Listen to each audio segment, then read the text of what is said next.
Friends, మీరు చూస్తున్నారు IT job safe YouTube channel. Friends, మన ఛానల్ అనేది ఐటీ విద్యార్థుల కోసం, అందులోనూ జూనియర్ లైన్మెన్ జాబ్ ప్రిపేర్ అయ్యే విద్యార్థుల కోసం వీడియోస్ అనేది చేయడం జరుగుతుంది. సో ఐటీఐలో ఉన్నటువంటి 4 సబ్జెక్ట్స్లో మనకి ఎంప్లాయబిలిటీ స్కిల్స్ అనేది ఒక ప్రధానమైనటువంటి సబ్జెక్ట్ అవుతుంది. సో ఈరోజు మనం ఈ ఎంప్లాయబిలిటీ స్కిల్స్ అనే సబ్జెక్ట్లో కొన్ని ముఖ్యమైన బిట్స్ అనేవి మనం చూసుకున్నాము. సో అతి త్వరలో జూనియర్ లైన్మ్యాన్ జాబ్స్కి ఆంధ్రప్రదేశ్లో నోటిఫికేషన్స్ రాబోతున్నాయి. సో కాబట్టి ఐటీఐ ఎలక్ట్రీషియన్ చదివిన విద్యార్థులు ఎవరైతే ఉన్నారో మీకు సంబంధించినటువంటి trade theory, electrician bits, books అనేవి చదువుతూ ఉండండి. మీ పాత రికార్డ్స్ని రివైండ్ చేస్తూ ఉండండి. అప్పుడు మీకు నోటిఫికేషన్ పడ్డప్పుడు మనకంత టైం ఉండదు కాబట్టి ముందు నుంచి మీరు ప్రిపేర్ అవుతూ ఉండండి. అవకాశం, అదృష్టం అనేది ఎప్పుడో ఒకసారి తెలుపు కొడుతుంది. నోటిఫికేషన్స్ అనేవి మనకి ఒక 5 ఏళ్లకో 8 ఏళ్లకో 10 ఏళ్లకో పడుతూ ఉంటాయి. ప్రతి సంవత్సరం వచ్చేవి కావు కాబట్టి నోటిఫికేషన్ వచ్చినప్పుడే మనం ప్రిపేర్డ్గా ఉండాలి. So all the best guys. So back to topic అండి. So which is an employability skill. So employability skill అంటే ఏంటి అసలు? మన బేసిక్గా సబ్జెక్ట్కి టైటిల్ పెట్టాము. సపోజ్ ఇప్పుడు మనకి మ్యాథ్స్ ఉంది, అదే workshop calculation science.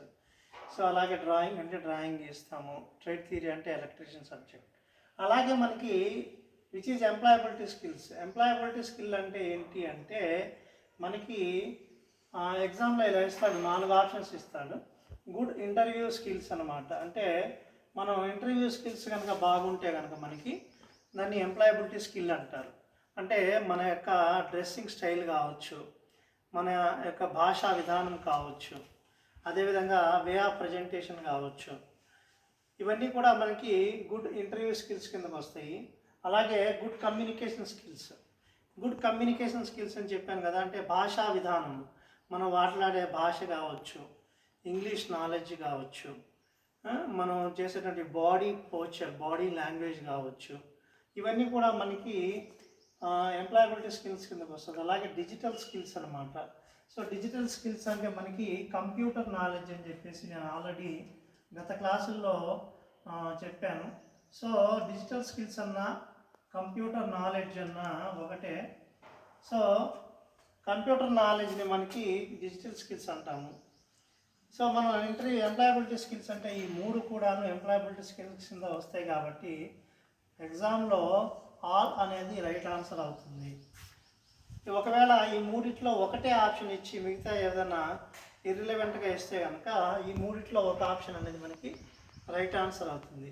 So employability skills అంటే ఏంటంటే ఇంటర్వ్యూ స్కిల్స్, కమ్యూనికేషన్ స్కిల్స్, అలాగే డిజిటల్ స్కిల్స్. ఈ 3ని కలిపి మనం ఎంప్లాయబిలిటీ స్కిల్స్గా మనం చెప్పుకుంటాం ఫ్రెండ్స్.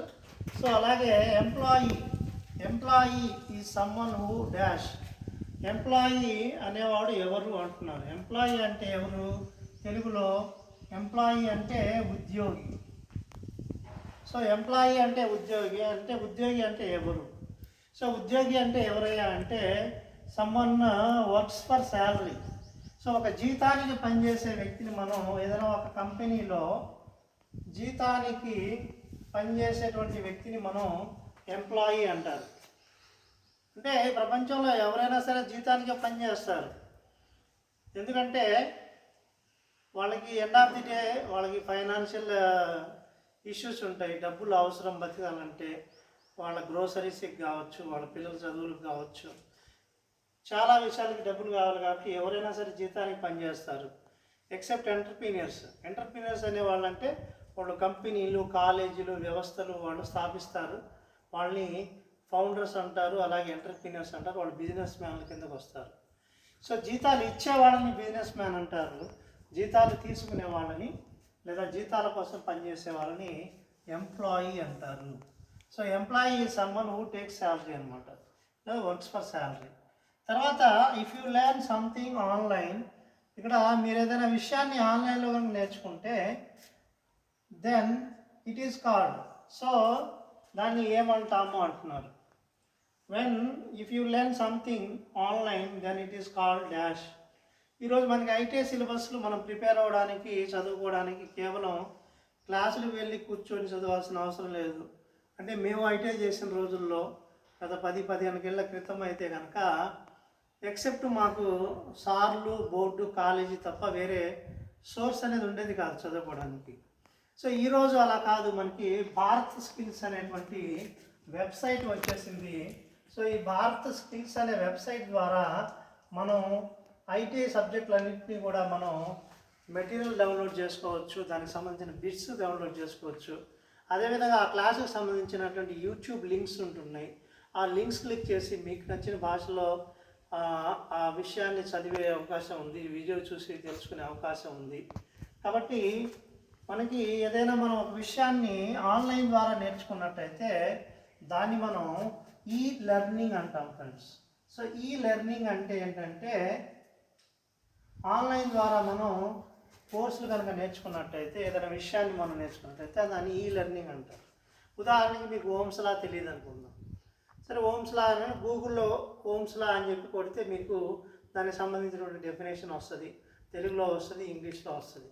అది చూసి మీరు నేర్చుకున్నట్టయితే దాన్ని ఈ లెర్నింగ్ అంటారు. అంటే ఈరోజు ఉన్న టెక్నాలజీ ద్వారా మీరు గూగుల్ ద్వారా కావచ్చు, యాహూ ద్వారా కావచ్చు, యూట్యూబ్ ద్వారా కావచ్చు, మీరు కనుక ఒక విషయాన్ని డేటా అనలైజ్ చేసుకొని చదువుకున్నట్టయితే దాన్ని మనం ఈ లెర్నింగ్ అంటాం. ఈరోజు మొత్తం కూడా మనకి ఈ లెర్నింగ్ అయిపోయింది. ఆఖరికి నిన్న మా మిసెస్ అరిసెలు చేయడం ఎలాగో తెలియకపోతే యూట్యూబ్ చూసి అరిసెలు చేసింది. సో ఈరోజు ప్రతిదీ కూడా ఆన్లైన్ ద్వారా నేర్చుకుంటున్నారు. ప్రపంచం అనేది మొబైల్ రూపంలో మన వేళ్ళ చివర వచ్చేసింది అనమాట. సో మొత్తం సెల్ ఫోన్ ద్వారా నేర్చేసుకుంటున్నారు. ఓకే, తర్వాత అడ్వాంటేజ్ ఆఫ్ లెర్నింగ్ ఆన్లైన్. అయితే మనకి ఆన్లైన్ ద్వారా నేర్చుకోవడానికి వల్ల లెర్నింగ్ అంటే నేర్చుకోవడం.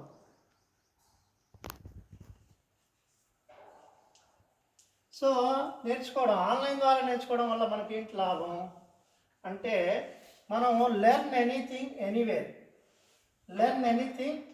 ఎనీవేర్ అన్నమాట. సో మనం జనరల్గా మనం చూసుకున్నట్టయితే విద్యార్థి అనేవాడు ఖచ్చితంగా కాలేజీకి రావాలి, లేదంటే స్కూల్కి రావాలి, క్లాస్ రూమ్లో కూర్చోవాలి, వాళ్ళ టీచర్ ముందు కూర్చోవాలి. In presence of teacher only they will learn something అనమాట. టీచర్ అనేవాడు బోర్డు మీద బోధిస్తాడు, ఏదైనా డౌట్లు ఉంటే ఫిజికల్గా స్టూడెంట్ అనేవాడు అడుగుతాడు, టీచర్ సాల్వ్ చేస్తాడు, ఇలా అని చెప్తారు. అంతవరకే అన్నమాట. మనకి 9 to 4, 9 to 5 స్కూల్లో కాలేజ్ ఉంటుంది. తర్వాత మనకి టీచర్ అవైలబుల్ ఉండడు, బోర్డ్స్ ఉండవు, మనకి ఏదైనా డౌట్స్ వచ్చినా సరే స్టాఫ్ ఉండరు చెప్పడానికి. బట్ ఆన్లైన్లో మనకు అలా కాదు. ఆన్లైన్ ద్వారా మనం నేర్చుకోవడం వల్ల లాభం ఏంటంటే, అర్ధరాత్రి 12ంటికి లేచి కూడా నీకు ఏదైనా డౌట్ వస్తే మీరు గూగుల్ చేయొచ్చు, లేదు యూట్యూబ్లో వీడియోస్ ప్లే చేయొచ్చు, లేదా ఇన్స్టాగ్రాము, ఫేస్బుక్లో మనకు సంబంధించిన వీడియోస్ చేసేవాళ్ళు ఉంటారు, డేటా క్లాసులు ఇచ్చేవాళ్ళు ఉంటారు. మనకి ఎలక్ట్రికల్ ఇంజనీరింగ్ అని కొడితే ఫేస్బుక్లో చాలా ఛానల్స్ ఓపెన్ అవుతాయి. అలాగే ఇన్స్టాగ్రామ్లో కెమిస్ట్రీ అని, ఫిజిక్స్ అని, నాలాంటి ఎంతోమంది ప్రొఫెసర్స్ వీడియోస్ చేస్తూ ఉంటారు, వాటిని మనం చూసి తెచ్చుకోవచ్చు. సో ఎనీథింగ్ అనమాట, మనం ఏదైనా చేయొచ్చు. అరిసెలు చేయడం దాని నుంచి ట్రాన్స్ఫార్మర్ తయారు చేయడం దాకా, రాకెట్ తయారు చేయడం దాని నుంచి గుండు సూది తయారు చేయడం దాకా ప్రతిదీ ఈరోజు మనం ఆన్లైన్ ద్వారా ఎనీథింగ్ అనమాట, ఎనీథింగ్ ఎనీవేర్. ఇక టాయిలెట్లో కూర్చొని కూడా మనం క్లాసులు ప్రిపేర్ అవ్వచ్చు. సో కాబట్టి ఆన్లైన్ ద్వారా మనం ఏదైనా నేర్చుకోవడం అనేది చాలా ఈజీ అయినటువంటి విషయం. దీనికి ఉన్న బెస్ట్ అడ్వాంటేజ్ ఏంటంటే ఎనీథింగ్ ఎనీవేర్. మనం ఏ విషయాన్నైనా సరే నేర్చుకోవచ్చు, ఎక్కడ నుంచి అయినా సరే నేర్చుకోవచ్చు. గాలి ఉన్న ప్రతి చోటికి సిగ్నల్ ఉంటుంది, సిగ్నల్ ఉన్న ప్రతి చోట నెట్ వస్తుంది.